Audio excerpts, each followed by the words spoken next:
दोस्तों, आप सबको नमस्कार। एक बार फिर मैं आप सबसे अपनी बात करने आया हूं और इस बार मैं आप लोगों से बात करना चाहता हूं कि मोदी जी क्यों नहीं। और सच बताऊं तो बीजेपी से मेरे को उतना शिकायत नहीं है जितना शिकायत मेरे को मोदी जी से है। उसका मुख्य कारण ये है कि मोदी जी से उम्मीद भी सबसे ज़्यादा था और ये हम लोगों के बीच के आदमी थे। तो इनसे जो उम्मीद का कारण था वही आज कारण निराशा में तब्दील हो गया है, नाउम्मीदी में तब्दील हो गया है। क्योंकि मोदी जी अब ना महंगाई की बात करते हैं, ना काला धन का बात करते हैं, ना बेरोजगारी की बात करते हैं, ना किसानों की आय दोगुनी करने की बात करते हैं, ना शिक्षा और स्वास्थ्य की बात करते हैं। और बात करने की बात तो दूर की है, शिक्षा और स्वास्थ्य पे जो भारत सरकार का जो बजट है वो भी बहुत ही चिंतनीय और निंदनीय है। उसमें भी जितना ग्रोथ होना चाहिए, जिस हिसाब से खर्च होना चाहिए शिक्षा और स्वास्थ्य पे, नहीं हुआ है, बल्कि इन टर्म ऑफ परसेंटेज उस बजट को घटाया गया है। एक आम जिंदगी में देखिए कि कोई भी आदमी जो आपसे वादा करता है, चाहे वो दोस्त के रूप में हो, चाहे किसी रिश्तेदार के रूप में हो, और वो वादा करके अपने वादे को भूल जाए और आपके याद दिलाने पे भी उस पर चर्चा भी ना करे, तो फिर आपको उस आदमी से निराशा ही हाथ लगेगा। तो 2014 वाले मोदी जी हम सबको बड़े प्यारे थे और उनसे बहुत ज्यादा उम्मीद था कि वो भ्रष्टाचार पे अटैक करेंगे, काला धन। मैं उस मुद्दे को दोहराना नहीं चाहता हूं, लेकिन याद कीजिए कि 2014 में जब मोदी जी बात करते थे तो जिन मुद्दों की बात करते थे आज उन मुद्दों पे उसका नाम भी नहीं लेना चाहते। हाँ, एक मुद्दा का वो जरूर जिक्र करते हैं, भ्रष्टाचार।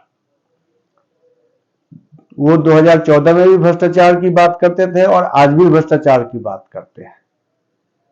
तो मैं मोदी जी से पूछना चाहता हूं कि सर, 9 साल हो गए, 9 साल में भ्रष्टाचार को दूर करने के लिए कोई भी एक सॉलिड, जो बोलते हैं सॉलिड, काम आपने नहीं किया। आपने एक काम किया जो आपकी पार्टी आज फेमस हो गई है, washing powder, BJP washing powder या बीजेपी वॉशिंग मशीन। कांग्रेस के या दूसरे दल के जो भी भ्रष्टाचारी थे, ताजा एग्जाम्पल है एनसीपी के अजीत पवार, जिन पे आपने ही और आपके पार्टी के लोगों ने आरोप लगाया कि भैया ये तो हजारों करोड़ के घोटाला किए हैं। और वाकई में उस आरोप में कुछ ना कुछ तो सच्चाई जरूर था, और उस आरोप से डर के भयभीत होकर वो आपके शरण में आते हैं और आप उनको उप मुख्यमंत्री बना देते हैं। आसाम के मुख्यमंत्री विश्व शर्मा वैसे ही थे, कांग्रेस के थे, और आपके पार्टी की तरफ से हर दिन उन पे आरोप लगाया जाता था, प्रेस कॉन्फ्रेंस करके बताया जाता था कि ये घोटाले हैं उन पे। वो आपकी पार्टी में आते हैं, आप उनको मुख्यमंत्री बना देते हैं। तो या तो आप हम लोग को बहरा समझते हैं या बेवकूफ समझते हैं। कैसे आप इतने बड़े पद पे, और इतने, आपका एज भी है, पद और एज दोनों सम्मान के लिए पर्याप्त है, और हम लोग आज भी आपको भरपूर सम्मान देते हैं, लगाव भी है, क्योंकि आप हमारे बीच के आदमी हैं, गरीबों के बीच के आदमी हैं। लेकिन आप कैसे बोल लेते हैं कि मैं इनको सजा दिलाऊंगा, भ्रष्टाचार दूर करूंगा। आप हमसे अपील करते हैं जनता से कि आप भ्रष्टाचारियों के खिलाफ नफरत का भाव रखिए, आप हमारा भी सहयोग चाहते हैं, लेकिन हम कैसे सहयोग करेंगे? आप भ्रष्टाचार जो करते हैं, जो लोग खुलेआम करते हैं, दीदी और दीदी आप बोलते थे, उनके पार्टी के जो भ्रष्टाचारी थे वो आपके पार्टी में आके प्रतिपक्ष के बन जाते हैं, नेता बन जाते हैं। तो मोदी जी, आप पे कैसे भरोसा करें हम? तो मेन कारण है कि आप पे भरोसा रहा नहीं, और सबसे ज्यादा शिकायत आपसे है। बीजेपी में आज भी बहुत सारे अच्छे मुख्यमंत्री हैं जो काम कर रहे हैं, जितना उनका सामर्थ्य है उसके हिसाब से वो काम कर रहे हैं। पार्टी में भी नेता है, लेकिन पार्टी में चलता कहां किसी का है। पार्टी में सिर्फ आपका चलता है और अमित शाह जी का चलता है, और उनका भी नहीं चलता। आप जो बोलते हैं अमित शाह जी उसको करते हैं। तो नाउमीदी है। तो आपने ना शिक्षा पे काम किया, ना स्वास्थ्य पे, और ना उसका नाम ले रहे हैं, ना आपके यहां वो डायरेक्शन दिख रहा है। हाँ, बहुत सारे बीजेपी के दोस्त हमारे हैं और वो लोग बोलते हैं कि भाई बहुत सारे एम्स का उद्घाटन हो गया, बहुत सारे कॉलेज का उद्घाटन हुआ, बहुत सारे इंजीनियरिंग कॉलेज खुल गए, बहुत सारा खुला, लेकिन एक भी उस क्वालिटी का नहीं खुला मोदी जी जिस स्तर का आपने नया संसद भवन बनाया। वैसे परिस्थिति में बनाया जब देश बीमारी से लड़ रहा था, लोगों को ऑक्सीजन नहीं मिल रहा था, लोगों को इलाज नहीं मिल रहा था, और देश आर्थिक तंगी और बीमारी दोनों से जूझ रहा था। उस वक्त में आपने निर्णय लिया एक नया संसद भवन विश्व स्तरीय बनाने का। उस वक्त में नए संसद भवन का जरूरत नहीं था। उस समय विश्व स्तरीय छोड़िए, भारत के स्तरीय जो एम्स दिल्ली का एक आदर्श माना जाता है, उस स्तरीय भी एक भी 9 साल में आपने ना हॉस्पिटल बनाया, ना एक भारत के स्तर का भी आपने अच्छा स्कूल कॉलेज। उद्घाटन तो बहुत हुआ, एम्स खुल गए, बहुत सारे एम्स खुल गए, लेकिन उस एम्स का 9 साल में क्या स्थिति है? आपने संसद भवन बना दिया 2 साल में, लेकिन 4 एम्स भी अगर खड़ा हो जाता, एक गुजरात का भी एम्स या यूपी का एम्स जहां आपका है, मध्य प्रदेश में एक उस स्तर का एम्स बन जाता, कुछ भी नहीं किया।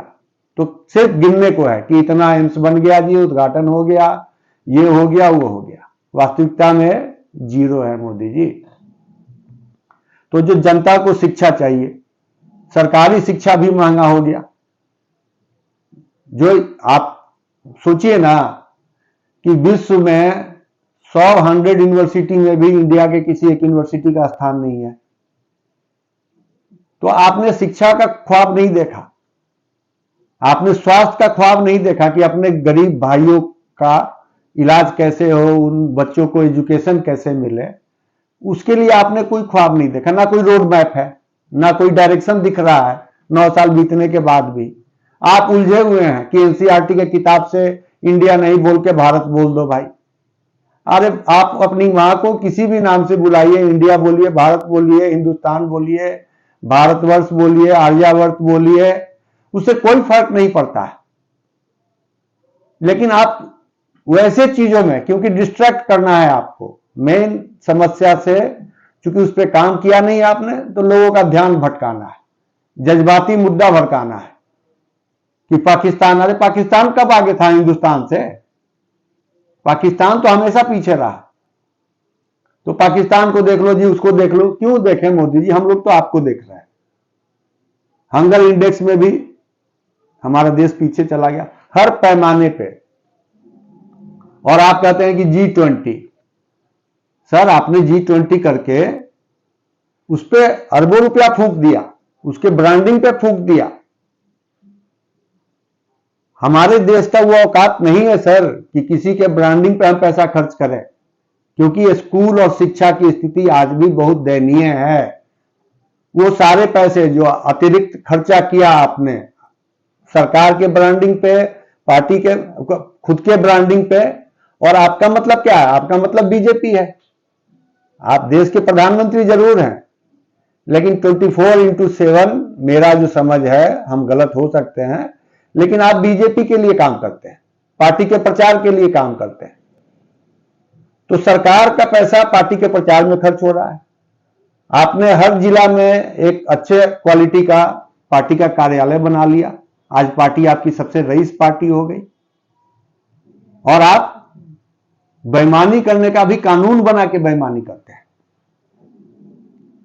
क्योंकि एक कानून बना चंदा का, जो पॉलिटिकल फंडिंग होता है, इलेक्टोरल बॉन्ड का। सुप्रीम कोर्ट में मामला पेंडिंग है, आज नहीं तो कल उस पर फैसला आएगा। उसमें क्या है? कोई पारदर्शिता नहीं है। पहले था कि पार्टी को कोई 20,000 चंदा भी देता था तो लोगों को पता चलता था, और पार्टी को भी बताना होता था जो चुनाव आयोग है उसको, कि भैया इस आदमी ने हमको 20,000 का दिया चंदा। देखने में तो शुरू में बड़ा अच्छा है कि इलेक्टोरल बॉन्ड आ गया भाई, अब कैश देना ही नहीं है, लेकिन उस बॉन्ड का क्या है किसी को पता नहीं है। किस उद्योगपति ने आपकी पार्टी को कितना हजार चंदा दिया। हम जनता हैं मोदी जी, और आप खुद बोलते हैं कि आप प्रधान सेवक हैं और हमें मान सम्मान देते हैं जनता को कि भाई असली मालिक आप लोग हैं। तो प्रधान सेवक जी, आप अपने असली मालिक जो जनता है उसको क्यों नहीं बताते हैं कि आपके पार्टी को कितने उद्योगपतियों ने और कितना हजार करोड़ चंदा दिया? क्योंकि आपने कानून बना दिया कि कौन उद्योगपति किसको चंदा दे रहा है, उसके बारे में बैंक को पता होगा, जिस पार्टी को मिलेगा उसको मालूम होगा, और बैंक को मालूम होगा तो सरकार को भी मालूम होगा, जिसका नतीजा है कि आपके पार्टी को हजारों करोड़ का चंदा मिलता है और दूसरे पार्टियों को लोग चंदा देने में भी डरते हैं, देते नहीं है। तो कानून बना के ये बेईमानी का गेम हो गया शुरू। मोदी जी, आपके लिए तो पूरा देश परिवार है, आप किसके लिए फिर इस सब कर रहे हैं? तो आप इसके लिए कर रहे हैं क्योंकि आपको लगता है कि आपके प्रधानमंत्री बनने में अंबानी और अडानी का बहुत बड़ा योगदान था। वो जो पैसा देते हैं वो आपको चंदा जितना मिलता है उनसे। लेकिन मोदी जी, ये लोकतंत्र है, कोई कितना भी पैसा दे दे, कितना भी चंदा दे दे, लेकिन अंबानी और अडानी के भी वोट का ताकत एक ही है और हमारे जैसे लोगों का भी वोट का ताकत वही है। बल्कि उस मामले में हम लोग बहुत शक्तिशाली हैं। तो वोट तो आम जनता आपको देती है, आम जनता से आप वोट लेते हैं और आपका सारा ध्यान इंडस्ट्रियलिस्ट के लिए है कि उद्योग कैसे अंबानी अडानी का विकास हो, जिसका नतीजा भी सामने आया है कि उन लोग के बिजनेस में, संपत्ति में अपार बढ़ोतरी हुआ है। लेकिन आपके देश के जो आम जनता है वो रिटेल खुदरा व्यापार के सेक्टर में है। खुदरा व्यापार और एमएसएमई को बचाने के लिए आपने क्या किया? रिटेल सेक्टर पे, खुदरा व्यापार पे, आम दुकानदारों के व्यवसाय पे रोज हर दिन उनके व्यवसाय पे कोई ना कोई चोट पड़ रहा है। उनको अपनी दुकान का किराया निकालना भी भारी पड़ रहा है। पैसा कमाना तो दूर का बात, उसके लिए आपके पास कोई सोच है ही नहीं। ना आप बात करते हैं, आप परिवारवाद की बात करते हैं, जो पॉलिटिक्स में परिवारवाद है। लेकिन जो डॉक्टरी पेशा में परिवारवाद है, जो वकालत के पेशा में परिवारवाद है कि डॉक्टर बहुत अच्छा था, उसके फादर बहुत काबिल थे, उसके नाम पे बेटा बुकलाट भी है, ढंग का डॉक्टर नहीं है लेकिन उसका प्रैक्टिस चल रहा है, उससे नुकसान है। वकील, उसके फादर बड़े अच्छे वकील थे, नामी थे, उसके नाम पे उसका बेवकूफ बेटा या परिवार के लोग जो है उतने काबिल नहीं है, फिर भी उनके नाम पे उनका प्रैक्टिस हो रहा है। बिजनेस में भी है। तो जहां जनता का भला बुरा है उस पर आपका ध्यान नहीं है। हो सकता है कि एज फैक्टर हो, कोई भी फैक्टर हो। 10 साल होने जा रहा है मोदी जी। तो मेरा आपसे निवेदन है कि हमारे जैसे लोग फिर बीजेपी को वोट दे सकते हैं। कंडीशन ये है कि आप अपने जगह नितिन गडकरी को लाइए या किसी और को, आप अपनी पार्टी में बताइए ना। लोग पूछते हैं मोदी नहीं तो कौन? आप बताइए कि आपके पार्टी में कितने लोग हैं, और अगर नहीं है तो अभी तक आपने एक बोलते हैं ना कि कैप्टन बन गए, लेकिन नेक्स्ट कैप्टन कौन होगा ये आपकी जिम्मेवारी थी। खड़ा किया क्या उस तरह का कोई फौज? तो आपके बाद तो कुछ दिखता ही नहीं है। तो हर मोर्चे पे मोदी जी आप विफल रहे हैं। आप मानिए या ना मानिए, जनता के लिए एक कानून बता दीजिए, कोई एक ऐसा कानून जो पूरे हिंदुस्तानियों के हित में हो। कोई आम आरटीआई, आप कांग्रेस का बोलते हैं, कांग्रेस ने बनाया, आरटीआई बनाया, उससे पूरे हिंदुस्तानियों को इंपावरमेंट हुआ। मनरेगा आया, उससे जितने गरीब लोग थे पूरे हिंदुस्तान के, उनको रोजगार का गारंटी मिला कि 100 दिन रोजगार गारंटी। खाद्य सुरक्षा बिल आया, गरीबों को इस बात का मिला कि ये सरकार हमको भूख से नहीं मरने देगी, और वो काम आप कर रहे हैं उसी कानून के तहत। जन लोकपाल बिल आया भ्रष्टाचार को रोकने के लिए। आप बताइए कि आपने कोई भी 10 साल में इस तरीके का कोई कानून बनाया? नहीं बनाया। आप गुट के लिए कानून बनाते हैं, 3 तलाक का बनाते हैं, 370 बनाते हैं, है ना। 370 था, उसको कहते हैं कि समाप्त कर दिया। 370 के समाप्त करने से, है ना, पूरे हिंदुस्तान का तो कोई भला नहीं होता है, बल्कि एक क्षेत्र के लोग को शिकायत हो जाता है कि भैया मेरे को कुछ हक मिला था वो छीन लिया। और मैं देशवासियों को बताना चाहता हूं कि एक तरफ तो आप पटेल का मूर्ति बनाते हैं, है ना, और पटेल कौन है? नेहरू का दिया हुआ नहीं है 370।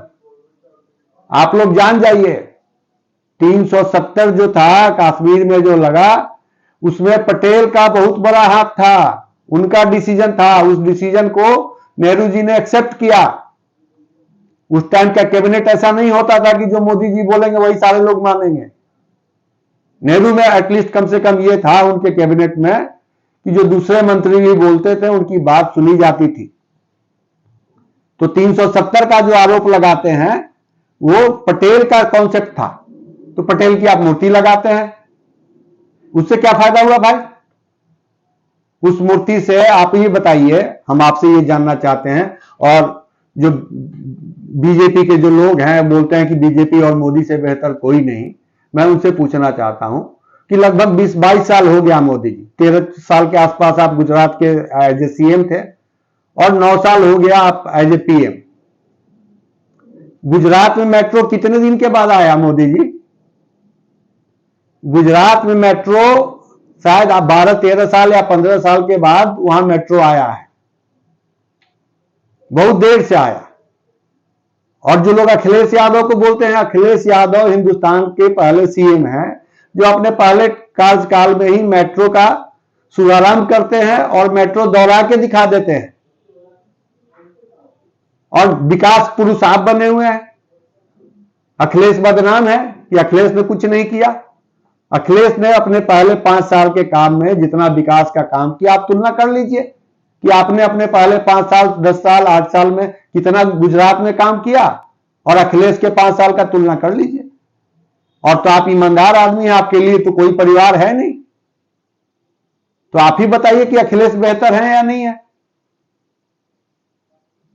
तो किसी भी पैमाने पे जो आम मेरे जरूरत का है, मेरे रोजगार के लिए, मेरे शिक्षा, अगर 10 साल में मोदी जी, और अभी भी हम बोल रहे हैं, क्योंकि आज भी अगर आप शिक्षा और स्वास्थ्य का एक विजन दीजिए, लोगों को बताइए कि अगले 5 साल में आप शिक्षा और स्वास्थ्य पे और रिटेल सेक्टर, खुदरा व्यापारी को बचाने के लिए, एमएसएमई को बचाने के लिए आपके पास क्या एजेंडा है और वो कन्विंसिंग है, आप प्रॉमिस तो कीजिए।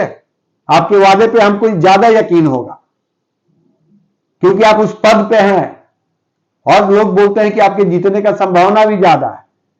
लेकिन मोदी जी, आपका डायरेक्शन ही गलत है। आप जो वादा अंबानी और अडानी से करते हैं उस वादे को निभाते हैं, तभी तो अडानी का भ्रष्टाचार आपको दिखता नहीं है। उस पर एक जांच नहीं बैठाते हैं, एक शब्द नहीं बोलते हैं। तो सिर्फ इमोशनल मुद्दा, हिंदू मुसलमान। आज बताइए, अंबानी और अडानी ने पूरा न्यूज चैनल को क्यों खरीद लिया?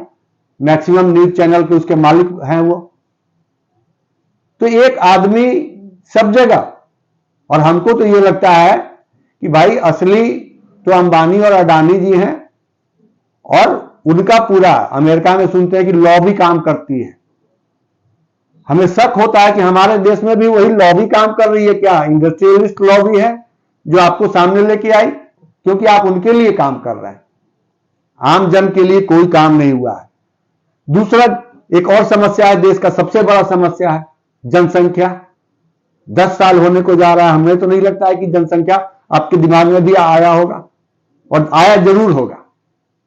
लेकिन उस जनसंख्या के बढ़ने से सिर्फ और सिर्फ किसको फायदा है? जो इंडस्ट्रियलिस्ट है उसको फायदा है, क्योंकि उसका कंज्यूमर का संख्या बढ़ रहा है। लेकिन देश पे उस जनसंख्या का कितना बोझ बढ़ रहा है उसके लिए आप कुछ नहीं करते हैं। जनसंख्या आपको समस्या दिखता ही नहीं है। और जनसंख्या जितना बढ़ेगा उतना कंज्यूमर का संख्या बढ़ेगा। तो आप कंज्यूमर का संख्या चाहते हैं कि खूब बढ़े, देश से आपको क्या मतलब है? और जितना कंज्यूमर का संख्या बढ़ेगा सारे इंडस्ट्री के लोग खुश होंगे। तो जनसंख्या पे भी आप कुछ नहीं कर, आपने किया ना, बोलते हैं ना, वो डायरेक्शन दिख रहा है, लग ही नहीं रहा है कि इस बार नहीं किया तो अगले बार आप करेंगे। तो जनसंख्या पे भी आपका ध्यान नहीं है। फिजूल खर्ची जबरदस्त तरीका का है। आप जितना मोदी जी अपने ऐड पे, ब्रांडिंग पे, बैनर पोस्टर पे जितना खर्च करते हैं, उतने में तो कितने हॉस्पिटल और कितने स्कूल बन जाए, कितनों का कल्याण हो जाए। आप जरा अपने सरकार से आप पूछिएगा कि आपके ऐड पे कितना पैसा खर्च हो गया और मनमोहन सिंह ने अपने ब्रांडिंग के लिए कितना खर्च किया, और उस ऐड और ब्रांडिंग से क्या होता है। जब आपने खूब काम किया है, सब चीज किया है, तो ढोल पीटने का क्या जरूरत है। और वो ढोल अगर मुफ्त में पीटा गया होता तो मेरे को कोई इतराज नहीं होता। जो पैसा शिक्षा स्वास्थ्य पे खर्च होना चाहिए वो आपकी ब्रांडिंग पे खर्च हो रहा है। आप बताइए, आज के डेट में कोई गरीब का बच्चा एमपी एमएलए बनना चाहे, वो बन पाएगा? चुनाव कितना महंगा हो गया, उसके लिए रिफॉर्म लाए क्या आप कोई? चुनाव आयोग जो बोलती है कि इतना करोड़ रुपया, इतना लाख खर्च होना चाहिए, उससे हजार गुना तो नहीं, लेकिन 10 गुना 20 गुना पार्टियां खर्च करती हैं। पानी की तरह अरबों रुपया यहां के चुनाव प्रचार पे खर्च होता है। आप उसको रोकने के लिए कुछ लाए, कुछ किया आपने? चलिए, आपका नसीब अच्छा था कि गरीब परिवार में पैदा होकर भी आप प्रधानमंत्री तक पहुंच गए।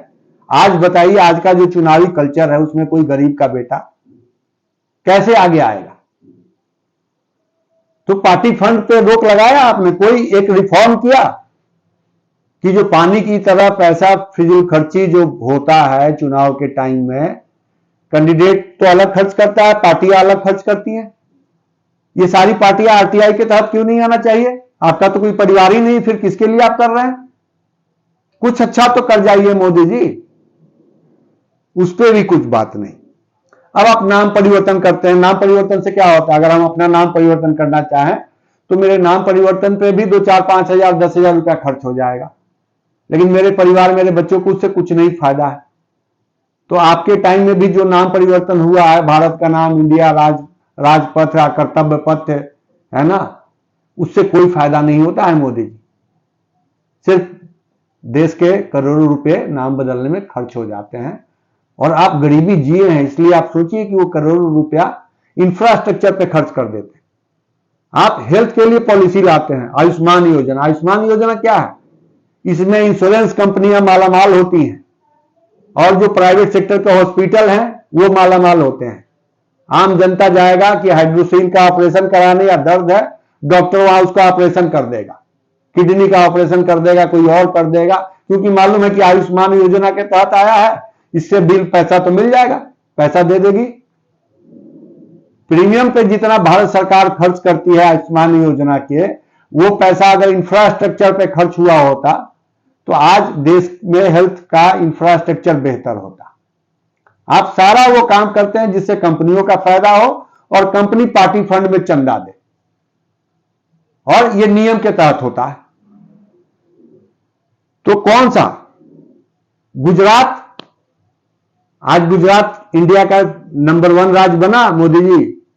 इंडिया का नंबर 1 राज्य नहीं है। शिक्षा के मामले में, स्वास्थ्य के मामले में, पीने के पानी के मामले में, कुपोषण के मामले में गुजरात आज हिंदुस्तान का नंबर 1 राज्य नहीं है, तीसरे चौथे नंबर का राज्य है। तो आप बताइए ना कि 20-22 साल 23 साल में जो आप इंडिया को बोलते हैं विश्व गुरु बन जाएगा और बन गया, तो गुजरात आज हिंदुस्तान के राज्यों में नंबर 1 राज्य क्यों नहीं बन पाया? बहुत मामले में गुजरात आगे है, विकास किया है, लेकिन आपके आने के पहले भी गुजरात आगे था।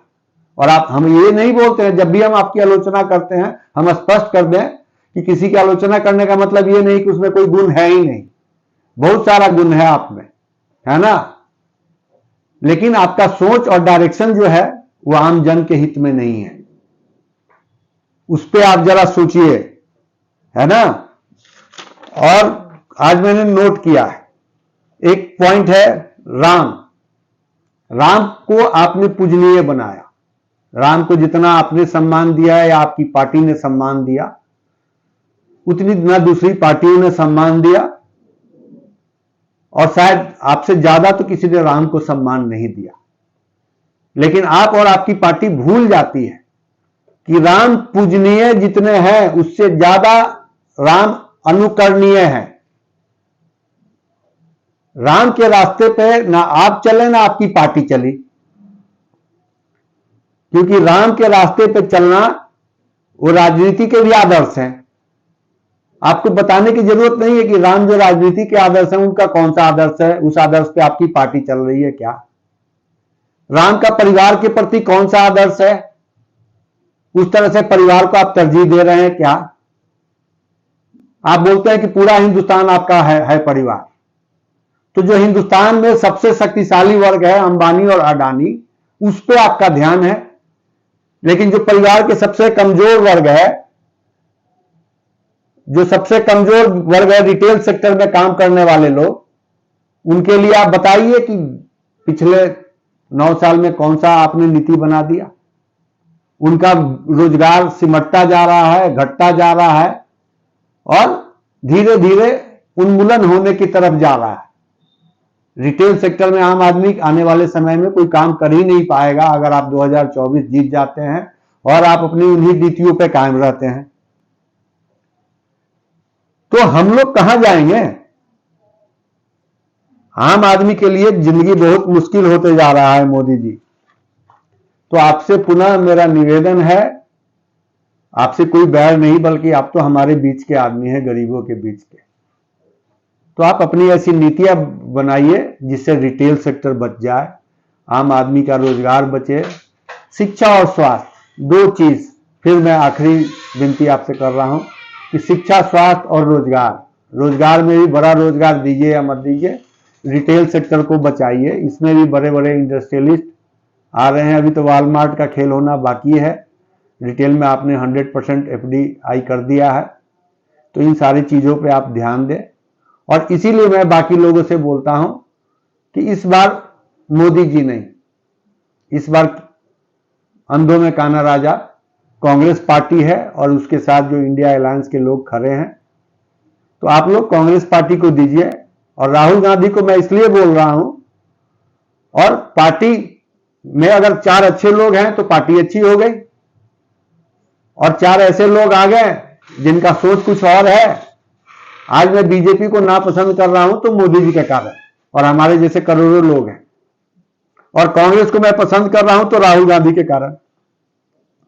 तो राहुल गांधी को ना गद्दी का भूख है, ना सत्ता का लोभ है। राहुल गांधी भी बोलते हैं कि भैया हम MSME सेक्टर को बढ़ावा देंगे। राहुल गांधी बोलते हैं कि एक अडानी नहीं, देश में 1000 अडानी हो जाए। और आपने जो अंबानी और अडानी आए ना मोदी जी, आपके कारण नहीं आए, ये कांग्रेस के टाइम में ही आ गए थे। टाटा, बिरला, अंबानी, अडानी, गोदरेज, बजाज, जितने भी इंडस्ट्रियलिस्ट हैं सब कांग्रेस के टाइम ही आ गए थे। मैं आपको सैल्यूट करता कि 10 कम से कम नए अंबानी अडानी को आप ले आते।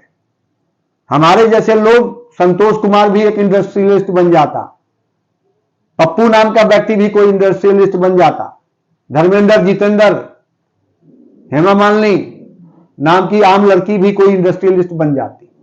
आपने वैसे पॉलिसी नहीं बनाया कि गरीब का बेटा 9 साल में, आप बताइए कि गरीब का बेटा और छोटा व्यापार करने वाला आदमी 9 साल में बहुत बड़ा आदमी बन गया। हमें जानकारी नहीं है। आप लोग लिस्ट जारी कीजिए कि आपके 9 साल में कितने लोग जो साधारण आदमी थे बहुत अच्छे बन गए। उसके लिए कोई पॉलिसी आपने नहीं बनाया। कुछ बने जरूर होंगे, लेकिन अब आम आदमी के लिए भविष्य अंधकार में दिख रहा है। अब आप में उम्मीद नहीं दिखता है मोदी जी, ना काला धन आने का उम्मीद है। आप 10 साल में भ्रष्टाचार नहीं मिटा सके साहब। अब तो टेक्नोलॉजी का जमाना था। आपके कारण जियो सुपर हो गया रिच, BSNL, MTNL, रेलवे, सबका सत्यानाश हो गया, हवाई जहाज सब बेच दिया आपने। तो आप तो आज टेक्नोलॉजी के जमाने का है, और इस टेक्नोलॉजी का इस्तेमाल करके करप्शन पे रोक लगा के किसी को बेचने का जरूरत नहीं होता। और सैकड़ों % अगर अडानी की आमदनी में बढ़ोतरी हुआ तो हमारे भारत सरकार की आमदनी में बढ़ोतरी होता। लेकिन देश का दुर्भाग्य कि भारत सरकार के कर्जों में तो सैकड़ों % का बढ़ोतरी हो गया, लेकिन उसके आमदनी में नहीं हुआ। तो आप लोग सोचिए। और मोदी जी, अभी भी वक्त है, आप चुनिए अपने पार्टी से, देखिए कि कोई काबिल आदमी आपको दिखता है कि नहीं, उसको आगे लाइए, मौका दीजिए, है ना। और ईगो का इशू नहीं है ये, तब देश आपको याद रखेगा। लाइए ना, हमें कोई मतलब नहीं है। हम बोल रहे हैं कि पार्टी से कोई मतलब नहीं है। कोई आदमी है, किसी भी पार्टी का आदमी है, बोले रिटेल सेक्टर को बचाना है, आम आदमी के रोजगार को बचाना है, हम लोग उस आदमी का साथ देंगे। और आज के तारीख में इन सारे बातों पे, इन सारे मुद्दों पे राहुल गांधी से बेहतर कोई नहीं है। और हम लोग चाहते हैं कि राहुल गांधी को एक मौका देना चाहिए 5 साल के लिए। अभी तो 5 साल मांगते थे कि एक मौका दीजिए हमें। नोटबंदी में भी आपने महीने का टाइम मांगा था कि 2 महीना या 3 महीने का टाइम मांगा था आपने कि अगर नहीं मिले, फायदा ना हो देश का, तो जिस चौक पे आप लोग बोलिएगा हम आ जाएंगे। मोदी जी 2-3 महीना छोड़िए, एक टर्म छोड़िए, पूरे 2 टर्म और पूर्ण बहुमत की सरकार से जनता ने आपको सपोर्ट किया। लेकिन क्या हुआ? नोटबंदी भी आपका फेल था और वो भी एक बेईमानी का स्कीम था। आम जनता को उससे परेशानी हुआ, लोग मरे, लोगों का, और खास करके जिस वर्ग से आप आते हैं, गरीब का, नोटबंदी होते ही सबसे पहले गरीब का रोजगार खत्म हो गया, है ना। जीएसटी में भी एमएसएमई बर्बाद हो गया, जिसका फायदा इंडस्ट्रियलिस्ट को मिला। तो इन चीजों को मोदी जी सोचिए। और वाकई में आप बोलते हैं कोई नहीं है, पूरा हिंदुस्तान में देखिए ना, अगर मैं आपको पसंद आ जाऊं तो हम ही को मौका दीजिए मोदी जी। तो और मोदी जी के साथ साथ देश के जितने लोग हैं, सबकी जिम्मेवारी है कि अपने रोजगार के लिए, अपने हित के लिए सोचिए और काम करें। और उसके आधार पे आप अगले चुनाव में जिसको उचित समझते हैं उसको वोट दीजिए। धन्यवाद दोस्तों, नमस्कार।